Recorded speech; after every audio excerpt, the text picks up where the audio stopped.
Hello good morning guys. मेरी morning start हो चुकी है। मैंने अपना रूटीन फॉलो कर लिया था। आज मैं अपने गार्डन एरिया में गई तो मैंने देखा मेरे जो छोटे छोटे से पौधे हैं इसमें ये कीड़े लगे हुए हैं। सारे पौधों में कुछ ना कुछ ऐसा ही हो रखा है। ये टमाटर का हमने लगाया था पौधा, इसमें भी ये वाइट कलर के कीड़े हुए हैं। जो फ्लावर्स वाले थे उसमें ब्लैक ब्लैक कलर के थे। इसके लिए हम लोग शायद शाम को जाएंगे मेडिसिन लेने के लिए। मैं नहीं जा पाऊँगी बिकॉज़ आज मेरी ट्रेन है। मैं अपने होम टाउन जा रही हूँ होली सेलिब्रेशन के लिए। ये मेरी पहली होली है तो मैं उसके लिए जाऊँगी। तो होप्स की मम्मी शाम को लेके आएँगी दवा। फिर मैंने फटाफट नहाया, उसके बाद मैंने अपनी पूजा ख़त्म की। जब तक मैंने पूजा ख़त्म की तब प्रीशु आ गई। मैंने उसको टीका किया, प्रसाद दिया उसको, उसने भी जय जय करके अच्छे से भगवान जी को जय किया। उसके बाद फिर मैंने इनके लिए लंच बनाना था क्योंकि ये लोग रात में आ चुके थे। मैंने इनको टमाटर की चटनी बनाई थी। उसके बाद मम्मी को मैंने बताया कि इसमें कीड़े लगे हैं, तो मम्मी प्रीशु के साथ चली गई थी देखने के लिए कि क्या हुआ है, कैसे कीड़े लगे हुए हैं। तो फिर मम्मी देख के आ गई। मैंने अपना नाश्ता किया। आज नाश्ते में पाव भाजी बनी थी तो मैंने फटाफट अपना नाश्ता फिनिश किया। फिर मैं अपना रूम सेट करने गई। मैं पहले रूम सेट इसलिए नहीं कर पाई क्योंकि ये काफ़ी लेट तक सो रहे थे आज, क्योंकि रात में थके हुए थे इसलिए। तो मैंने रूम सेट किया, मेरा रूम क्लीन हो गया। उसके बाद हम लोग चले गए अपनी होली की तैयारी के लिए। मेरे पास क्योंकि टाइम था, मेरी 2:30 की ट्रेन थी। तो फिर हम लोगों ने खोया बनाया। भाभी मट्ठी बनाने के लिए उन्होंने सारा मटेरियल निकाल लिया था। उसमें मैदा, कसूरी मेथी, थोड़ी सी सूजी, उसको क्रिस्प करने के लिए ऑयल, और इसमें हम लोगों ने थोड़ी सी अजवाइन मिलाया था। फ्लेवर काफ़ी अच्छा आ जाता है। तो भाभी ने इन सबको अच्छे से मिक्स किया। उसके बाद इसमें थोड़ा सा ऑयल डाल के इसको अच्छे से मोवन किया ताकि क्रिस्पी बने। और उसके बाद ये जब तैयार हो गया तो इसको सेट करने के लिए थोड़ी देर के लिए साइड में रख दिया था। जैसे ही ये सेट हो गया तो भाभी छोटे छोटे से इसकी मट्ठी बनाना स्टार्ट हो गई थी। तेल गरम कर दिया तो जैसे ही थोड़ा सा तैयार हुआ उसमें तलना शुरू किया। एक साइड बनाने लगी थी। मेरा खोया भी अप्रॉक्स तैयार होने वाला ही था। तो देखिए गाइस, मट्ठियाँ काफ़ी अच्छी लग रही हैं देखने में। अभी ये निकलेंगी तो मैं आपको दिखाऊंगी। ये ब्राउन कलर की हो गई हैं, काफ़ी अच्छी लग रही है, तोड़ने पे भी पूरी क्रिस्पी हैं। फिर मैंने गुजिया के लिए आटा तैयार करना था तो मैंने मैदे में मोवन वगैरह मिलाया। मम्मी ने मुझे गाइड कर दिया था कैसे कैसे कितना कितना मिक्स करना है। तो फिर मैंने फटाफट मिक्स करना स्टार्ट किया। मेरा ये आटा तैयार होने ही वाला था। प्रीशु के साथ मैं थोड़ा सा खेल भी रही थी। खोया मेरा भी तैयार हो चुका था। ड्राई फ्रूट्स मैंने ऑलरेडी कट कर दिए। ड्राई फ्रूट में मैंने बादाम, काजू, नारियल ही किया था। हमारे घर पे किसी को किशमिश पसंद नहीं है तो मैंने किशमिश ऐड नहीं की थी। हमने इसमें थोड़ी सी इलायची भी डाली थी कूट के। और उसके बाद फिर खोया हमारा नॉर्मल हो गया था। कद्दूकस मैंने इसको किया था क्योंकि काफ़ी ज़्यादा हार्ड हो गया था। फिर इसमें हमने सारे ड्राई फ्रूट मिक्स करे। ड्राई फ्रूट अच्छे से मिक्स होने के बाद में हमने चीनी पीसी थी तो चीनी भी हमने इसमें मिक्स कर दी। चीनी आप अपने अकॉर्डिंग जैसे भी खा सकते हैं। हमारे घर पे थोड़ा सा नॉर्मल खाते हैं, ज़्यादा इतना भी मीठा नहीं खाते। फिर हमने भरना शुरू किया। हमारा बैटर तैयार था। भाभी अच्छे से फटाफट बेल रही थी, मैंने भरना शुरू किया। तो हमारे गुजिया थोड़े से बन के तैयार हो गए थे। मम्मी तलने चली गई थी। फिर मेरा ट्रेन का टाइम होने वाला था तो मैं रेडी होने चली गई। मेरे बैग सारे तैयार थे, मैंने रात में ही पैकिंग कर ली थी अपनी। तो मेरी सारी पैकिंग हो गई थी। फिर मैं निकल गई सबको बाय बोल के। तो लकीली मुझे मिल गया था लिफ्ट खाली, तो फिर मैं फटाफट निकली वहाँ से। मैंने ओला बाइक बुक की थी क्योंकि मेरी ट्रेन जो है वो 2:30 की थी और मैं घर से 2 बजे निकली थी, तो मेरा ट्रेन आने ही वाला था। इसने मुझे 15 मिनट के अंदर स्टेशन पहुंचा दिया था, बट इसके पास चेंज नहीं था तो ये लेने चले गए। मैं वेट कर रही थी। जैसे ही इन्होंने मुझे अपने चेंज वापस करे फिर मैं चली गई वहाँ पे अपने प्लेटफॉर्म के लिए। मेरा प्लेटफॉर्म नंबर 2 पे था और मैं डबल डेकर से घर जा रही थी। तो मैं अपनी ट्रेन का वेट करने के लिए चली गई। जब मैं प्लेटफॉर्म पे पहुंची मैंने देखा बहुत ही ज़्यादा भीड़ थी। आई मीन ज़्यादातर लोग होली में सफ़र करते हैं बट इतनी ज़्यादा भीड़ थी कि कहीं भी कोई सीट खाली नहीं थी। ज़्यादातर लोग नीचे बैठे हुए थे, स्टेयर्स पे बैठे थे। पुलिस वाले सब चेकिंग पे लगे थे कि कहीं कोई ऐसा तो नहीं है कि कोई लड़ाई झगड़ा कर रहा हो, क्योंकि होली का टाइम है तो ज़्यादातर लोग लड़ाई झगड़ा करना शुरू हो जाते हैं। फिर मुझे प्यास लगी तो मैं चली गई पानी की बॉटल लेने के लिए। मैंने थोड़ा-सा लिम्का लिया था। पानी की बॉटल एक साथ रखने के बाद में फिर मैंने पी लिया। ये भैया थे, इन्होंने पहले मुझे 45 रुपए की बॉटल बताई थी, बाद में फिर इन्होंने जब देखा कि मैं वीडियो बना रही तो इन्होंने मुझे 40 रुपए बोला। उसके बाद टाइम मैंने देखा तो मेरी ट्रेन लेट थी। मेरी ट्रेन पहले 3:10 की हुई, फिर 3:15 की हुई, फिर 3:20 की हुई। तो फाइनली मेरी जो ट्रेन का टाइमिंग दिखाने लगा फाइनल वाला वो 3:24 दिखाने लगा था। सारे वेट कर रहे थे तो किसी की शायद ये ट्रेन थी, ये आ गई थी तो इसमें कि सारे पैसेंजर उतर गए थे, जिनको चढ़ना था इस पे वो चढ़ लिए थे। दूसरे भी साइड में प्लेटफॉर्म नंबर 1 पे भी ट्रेन आ रही थी तो वहाँ पे भी पैसेंजर्स जो उतरने वाले थे चढ़ने वाले थे उन्होंने चढ़ लिया। थोड़ी सी भीड़ कम लग रही थी लेकिन तब भी भीड़ बढ़ती जा रही थी क्योंकि डबल डेकर के काफ़ी पैसेंजर थे। आप देख सकते हैं जैसे बहुत ही ज़्यादा भीड़ थी। इधर साइड भी ट्रेन आ गई थी। उधर साइड भी लोग जाने वाले थे, वो चले गए, लेकिन जितने जा रहे थे उतने ही ज़्यादा ही पैसेंजर बढ़ते ही जा रहे थे क्योंकि टाइम हो रहा था और सबको अपनी ट्रेन पकड़ना था।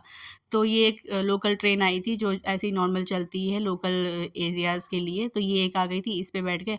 मैंने ये देखा ये भी ख़राब चल रहा था, सही से चल नहीं रहा था।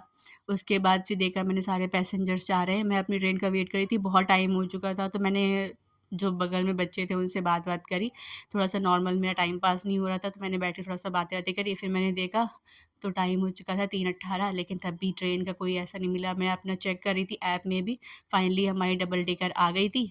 मैं बहुत खुश थी देख के मेरी ट्रेन आ गई फाइनली। जब मैं अंदर गई, मेरा ये फर्स्ट टाइम ट्रैवल था डबल डेकर से, तो मैंने देखा ऊपर से ऐसी है और मिड में थोड़ी-सी सीट पड़ी हुई थी, लोअर में थोड़ी सीट पड़ी थी। मेरा सीट नंबर 38 था और मेरी लोअर में थी। मैंने देखा वहाँ पे बिल्कुल भी जगह नहीं थी रखने के लिए बैग ऊपर, तो फिर मैंने नीचे रखा पैरों के पास में। बगल में जो मेरे एक बैठा हुआ था भैया, वो भी उसने भी नीचे ही रखा हुआ था अपना बैग। अंकल जी थे, वो भी बेचारे बहुत सफ़र कर रहे थे। ये अंकल जी थे, बहुत ही परेशान थे। टीटी आया, उन्होंने सारी टिकट्स वगैरह चेक करी, उसके बाद फिर वो चले गए। ये अंकल जी थे, बहुत ही परेशान हो रहे थे। उन्होंने बताया कि बहुत ही ज़्यादा उनको प्रॉब्लम हो रही है। ये मेरे साइड में बैठे थे और अंकल जी से आप खुद सुन सकते हैं क्या रिव्यू है उनके। देखिए, हम लोग जो है डबल डेकर जो आनंद विहार से लखनऊ जा रही है, इसके लोअर ग्राउंड पे बैठे हुए हैं। सबसे बड़ी दिक्कत इसमें क्या है कि सामान रखने की कोई जगह ही नहीं है। न लगेज स्पेस है कायदे का, ये पता न है। बैग स्पेस है। तो ये दिक्कत सबसे ज़्यादा है। सबसे बड़ी बात तो ये है। बाकी पैसेंजर्स का आखिरी ऑप्शन होता है, जैसा कि मेरा भी है। आज की तारीख में 11 मार्च है, होली का सीज़न आ रहा है, शुरू हो चुका है। तो कोई ऑप्शन ना होने पे इससे ही ट्रैवल करेंगे और हम भी कर रहे हैं, तमाम और लोग भी कर रहे हैं। लेकिन इस ट्रेन में कोई कंफर्ट नहीं है। और सबसे बड़ी बात तो ये है कि ये ऐसा लगता है कि इसको ये एनआर की नेगलेक्टेड ट्रेन है, क्योंकि ये कब चलेगी और कब पहुंचेगी इसका कोई भरोसा नहीं है। आनंद विहार से 2:05 का समय था, ये 1:30 बजे तक 3 बज के कुछ 3:30 बजे तक प्लेटफॉर्म पर आ गई थी। उसके बावजूद ये 3:30 बजे वहाँ से चली है या 3:15 बजे, और अभी लखनऊ कब पहुँचेगी कुछ मालूम नहीं है, कुछ कह नहीं सकते इसके बारे में। इसका ट्रैक रिकॉर्ड अगर देखें तो ये आमतौर पर अच्छी तरह से लेट होती है। 1.5-2 घंटा तो मामूली बात है, क्योंकि हम लखनऊ में भी कई बार कुछ रिलेशंस को रिसीव करने गए तो पता लगा कि हम बैठे हुए हैं 10:30 बजे जो समय है इसका, अब 12 बजे के बाद ट्रेन आई है। और हमें लग रहा है कि आज हम ट्रैवल कर रहे हैं बहुत ज़माने के बाद, मतलब बहुत सालों के बाद। जब ये नई चली थी तब एक बार किया था दिल्ली से, तब भी ये था कि किसी और ट्रेन में टिकट नहीं मिला तो इससे किया। वो किसी तरीके से कट गया था क्योंकि मेरे साथ एक टीम थी। आज हम केवल 2 लोग हैं, तो उसमें ये है कि कैसे ये ऑलरेडी ये 10 घंटे में पहुंचाती है, 9:30-10 घंटा। उसके बाद कहाँ खड़ी हो जाएगी, कहाँ रुक जाएगी, कब चलेगी आनंद विहार से, कब लखनऊ पहुंचेगी। तो ये थोड़ा अनसर्टेन सा रहता है, इंडेफिनिट है, ये नेगलेक्टेड ट्रेन है। रेलवे बोर्ड को, रेलवे डिपार्टमेंट और नॉर्दर्न रेलवे को खास तौर से इस पर सोचना चाहिए। ये मजबूरी वाली ट्रेन पैसेंजर्स के लिए नहीं होनी चाहिए, इसमें सुविधाएं भी मिलनी चाहिए पैसेंजर्स को। भले ही इसका किराया कम है और एयर कंडीशन है और सीट, लेकिन उसके बावजूद कुछ और ऐसी फैसिलिटी उसमें होनी चाहिए कि आदमी, चलो ठीक है सीट में लेग स्पेस कम है, सामान तो रख सकते हैं, सामान सबके पास आजकल रहता है। इसमें बैकपैक जो होता है वो तक उसमें नहीं आ पा रहा है, देख पाते बहुत पतला है स्पेस में। जी हाँ, तो वो सूटकेस कहाँ रखेगा? तो एक हाथ सूटकेस और एक हाथ पिट्ठू बैग जिसे बोलते हैं, वो तो सबके पास होता है ना। तो अब सूटकेस, पता लगा सबके सूटकेस जो है वो, ये आंटी के पास सूटकेस है तो इन्होंने अपनी सीट के सामने रखा हुआ है, लेकिन ये कर नहीं पा रही है कहीं और रखने। ये सीट बेकार हो गई।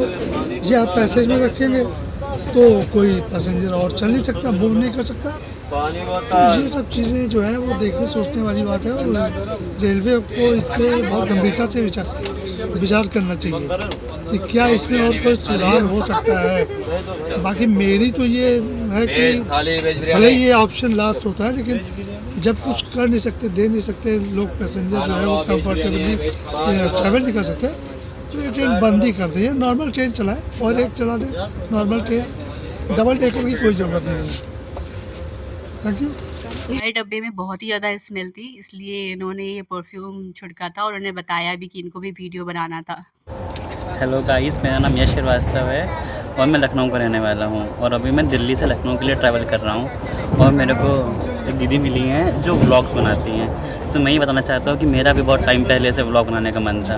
तो कभी क्या होता था कि मेरे पास फ़ोन नहीं होता था, तो मूवमेंट नहीं बन पाता था। कभी की सिचुएशन बनती थी ना कि हाँ बहुत प्यारा सा मूवमेंट मिला कि मन करे व्लॉग बनाओ, तो वो बनाने के लिए कभी मूवमेंट नहीं हो पाया, तो कभी फ़ोन नहीं हो पाया। बट आज इनसे मिला तो पता चला कि व्लॉग बनाती हैं, तो मेरे अंदर वापस से स्पार्क जगह है व्लॉग बनाने के लिए। तो मैं अब दिल्ली से अपना नया फ़ोन लेके व्लॉग बनाना कंटिन्यू करूँगा जल्दी। गाइस, सो ये सीट मिली थी बट अंकल वहाँ पे बैठे हुए थे, तो उनका बैग वहाँ पे एडजस्ट हो पाया, वहाँ बैठ नहीं सकते थे वो, इसलिए फिर मैंने यहाँ पे बैठा प्रेफर किया और अंकल यहाँ पे बैठे हुए हैं और ये भैया यहाँ पे बैठे हुए हैं। अंकल के साथ भी थोड़ा सा ये हुआ था, इन्होंने बॉटल ली थी, इसमें MRP 40 रुपये पड़ी थी, बट रेलवे की साइड से इन्होंने जब बॉटल ली तो इनको ये 50 रुपये की पड़ी, तो इन्होंने 10 रुपये एक्स्ट्रा दिए थे। बाद में जब मैंने इनको बताया तो इनको बहुत ही ज़्यादा लगा कि मैं तो ऐसा हो गया। फिर इन्होंने मुझे और भी चीज़ें बताई कि इन्होंने पहले ट्रैवल जब किया था तो इन्होंने बिसलेरी मांगी थी, बट इनको बिसलेरी मिली थी, क्योंकि काफ़ी डुप्लीकेट पानी की बॉटल्स चल रहे हैं, तो इन्होंने बहुत ज़्यादा सफ़र किया था। ये बहुत ही ज़्यादा परेशान थे, इन्होंने कहा था मेरे लिए लास्ट ऑप्शन था, दैट्स वाई इन्होंने डबल डेकर बुक की। ये भैया फाइनली सो गए थे सॉन्ग सुनते-सुनते। बाकी हमारा ट्रेन का आप देख ही रहे हैं हाल क्या है, सब बैठे हुए हैं। बेचारी आंटी बहुत ज़्यादा प्रॉब्लम कर रही थी, उनका सूटकेस बहुत ही बड़ा था और उनको थोड़ी-सी ज़्यादा प्रॉब्लम थी, पैरों में स्वेलिंग हो रही थी उनके, वो बहुत ही सफ़र कर रही थी। फिर मैं चली गई वॉशरूम, वॉशरूम मैंने देखा तो नॉर्मली था, मतलब इतना ज़्यादा क्लीन भी नहीं था बट ठीक-ठाक था। पहले की तरह इतनी गंदगी नहीं थी, बस ठीक है। फिर हमारी ट्रेन फाइनली रुकी, तो हम लोगों ने अपने बैग्स तैयार किए, फिर निकलने की तैयारी करी। फाइनली इतना टाइम हो चुका था, ट्रेन लेट हो गई थी हमारी, तो सब बच्चे जितने भी थे सब काफ़ी परेशान हो गए थे, लेकिन खुश भी हुए कि चलो ठीक है, फाइनली हमारी डेस्टिनेशन जहाँ हमें पहुँचना था हम वहाँ पहुँच गए। उसके बाद फिर देखा तो मैंने लाइन लगी हुई थी, निकली मैं तो मैं भाई का वेट कर रही थी। मैंने भाई से बोला था बाइक से ही आने के लिए, क्योंकि मेरे पास सिर्फ़ एक ही बैग था, तो मैंने इसलिए उसको ज़्यादा प्रॉब्लम में नहीं डाला। मैंने कहा चलो ठीक है, एक बैग है, आप आ जाओ। तो मैं देख रही थी, उसका वेट कर रही थी। मैंने दोनों साइड पे देखा तो इतनी भीड़ में दिख तो नहीं रहे थे, लेकिन फाइनली मुझे दिखाई दिए, तो उन्होंने उधर से हाथ दिया, ये मेरे भैया जी आ गए, अब मैं साथ में इनके निकलूँगी।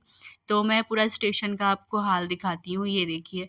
काफ़ी क्लीन है लखनऊ, बट होता क्या है कि गंदगी भी हम ही करते हैं। अगर हम खुद क्लीन रखेंगे, डस्टबिन हर जगह रखे हुए हैं, काफ़ी ज़्यादा क्लीन है, प्लेटफ़ॉर्म भी काफ़ी क्लीन है और पूरे जितने भी ट्रैक हैं वो भी काफ़ी क्लीन है। बट अगर हम खुद कचरा वहाँ पे फेंकेंगे जहाँ पे नहीं फेंकना चाहिए, तो ये गंदगी रहेगी रहेगी। उसके बाद फिर हम लोग निकल गए बाहर। ये देखिए जहाँ से हम लोग निकले थे ये वहाँ का था एरिया, और उसके बाद जितनी भी भीड़ थी सब एकदम से ऐसे निकली है। कोई टैक्सी के लिए बोल रहा है, कोई अपने प्राइवेट कैब्स बुक कर रहा है, कोई ओला बाइक्स बुक कर रहा है। तो मतलब सब लोग लगे हुए थे। फाइनली भाई चला गया अपनी बाइक निकालने के लिए, तो हमारी बाइक यहाँ पे खड़ी हुई थी। यहाँ से भाई ने बाइक निकाली, वो गया मेरा भाई, तो उसने बाइक निकाली, फटाफट हम लोगों ने अपनी बाइक स्टार्ट करी, फिर हम लोग निकल गए। मैं आपको पूरा लखनऊ स्टेशन दिखाऊंगी आज। तो ये चारबाग का मेट्रो स्टेशन था और उसके बाद से ये इसी पे जॉइंट है। अब ये देखिए लखनऊ का स्टेशन कितना खूबसूरत है। इसमें जब 15 अगस्त या फिर 26 जनवरी का टाइम होता है तो लाइट्स जलती है, नॉर्मल भी लाइट्स जलती है, बट पता नहीं आज क्यों बंद है ये। बहुत ही ज़्यादा खूबसूरत बना हुआ है, आप इसको देखेंगे कभी-कभी इसके रैंडम पिक्स बहुत लोग डालते हैं तो बहुत ही सुंदर लगता है। लखनऊ की गलियाँ काफ़ी अच्छी हैं, बहुत ही ज़्यादा साफ़-सुथरी हैं और यहाँ के लोग काफ़ी तहज़ीब में बात करते हैं। मेरा घर छावनी से होते हुए जाता है, तो नॉर्मल ठंडी थी, इतनी कोई ठंडी नहीं थी, तो मुझे इतना कुछ फ़ील नहीं हुआ। भाई जैकेट पहन के आया था क्योंकि वो रोज़ ट्रैवल करता है, तो बोलता है काफ़ी ठंडी हो रही थी। तो हम लोग पूरा छावनी एरिया जितना भी था मैंने कवर किया है, इसमें जितना मैं वीडियो में कवर कर पाई हूँ। ये मेरा एरिया है, ये पड़ता है लखनऊ में तेलीबाग, जो पीजीआई रोड पे है। काफ़ी अच्छा था। फाइनली मैं घर पहुँची, मम्मी काफ़ी खुश थी देख के, तो मैंने मम्मी को हाय बोला। तो ये छोटू भी जगा हुआ था। मैं बहुत ही ज़्यादा थक गई थी, मैंने अपनी वीडियो एडिट करी। आप लोग प्लीज़, अगर आपको वीडियो अच्छी लग रही है तो please like share and subscribe करें। Thank you.